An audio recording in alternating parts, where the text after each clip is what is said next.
guys, look who woke up! It is now 8:38 in the morning, and I am going to record my labor and delivery story. So, about 39 weeks, I had been contracting for like a week. Braxton Hicks constantly, it hurt. So, I went to take a nap on the 17th. It was a Friday. I went to take a nap. And he's gonna get diaper change. At 8 o'clock that night, I woke up and went to the bathroom. Okay, this is about to be TMI, so if you don't want to hear it, plug ears. I'll give you a thumbs up when I'm ready. I went to the bathroom and the toilet was filled with blood. Like, I didn't know what was going on. I had never had a kid. So, I told my mom, and she told me I was in labor. And I was like, oh, okay. And I was like, well, I'm not in pain yet. Might as well get ready. She's like, oh, we're fast delivery, da da da da. Like, we better get to the hospital.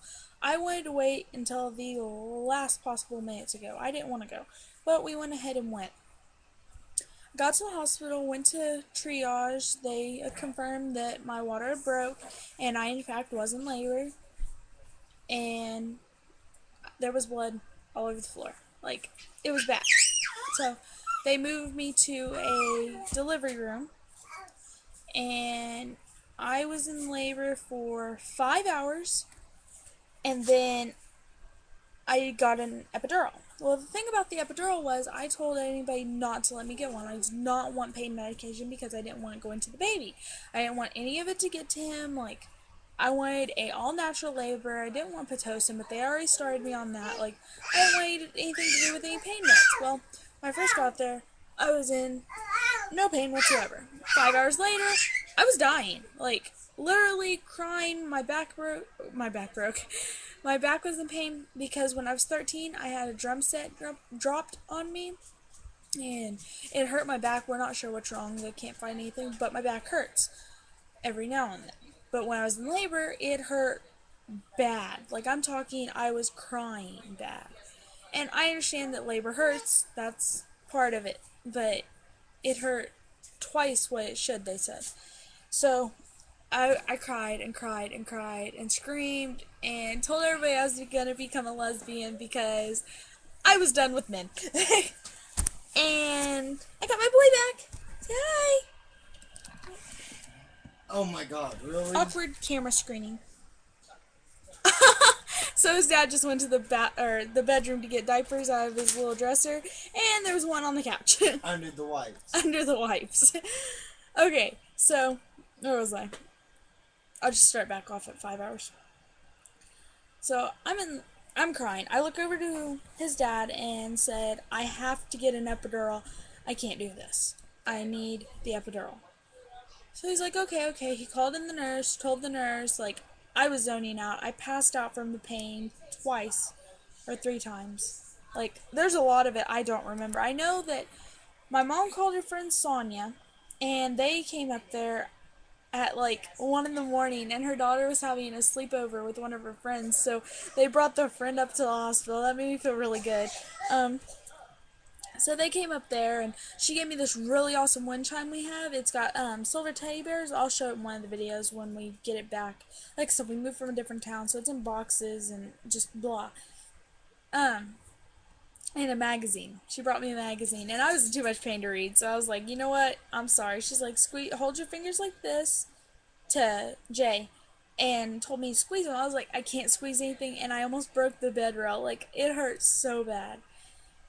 And they called the anesthesiologist, and he was actually asleep.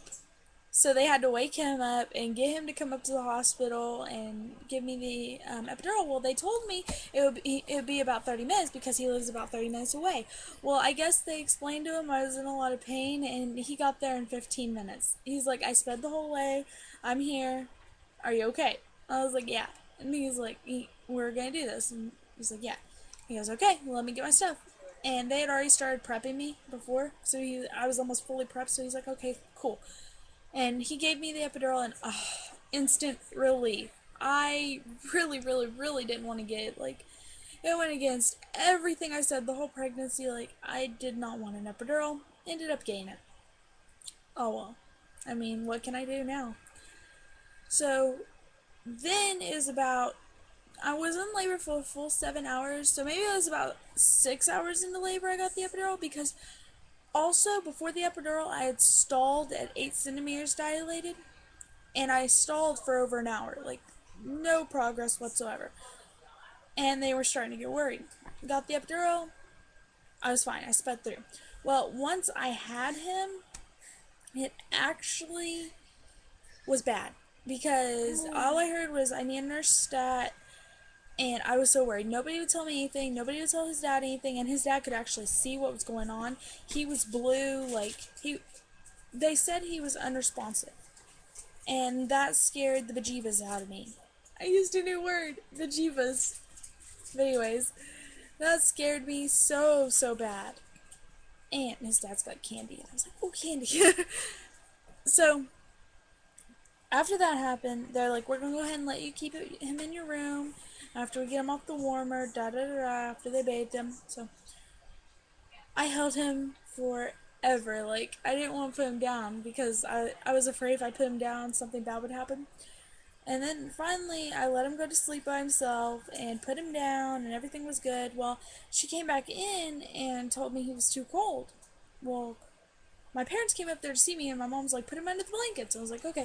So I cuddled up to him and put him under the blankets, and he warmed up, and they're like, okay.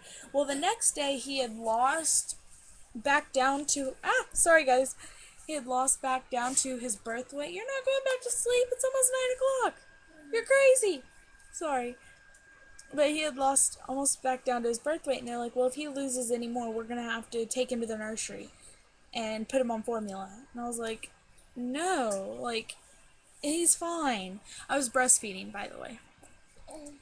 And he was perfectly fine. Like, and then I had the doctor come in and tell me they didn't know what they were talking about. Like, he's perfectly weighing and great. And then after that, he was supposed to get circumcised Saturday, but they didn't do it. And then Sunday, my doctor came in, and he was like, well, you have your choice. Since everything's doing great, you're feeling better, he's doing great, you can either leave today, or you can wait till Monday and leave. I wasn't thinking, and I said, okay, well, we'll leave today. So on Sunday, about 2 o'clock, we left the hospital, and it didn't hit me until about Monday that they didn't circumcise him. So we had to call, make a whole appointment, get him circumcised. Like, it was a mess. Say hi. Say hi. Yeah. But, I mean, that's pretty much my labor and delivery story. For our next kid, what I would like to do is a home birth. I'm not sure if it'll happen. I want a midwife. I want to do a home birth. I want the whole experience. But, I don't know. It depends really on where we live. So, that's it for this video. Can you say bye-bye? Can you say bye-bye? Bye. Bye. Bye, guys.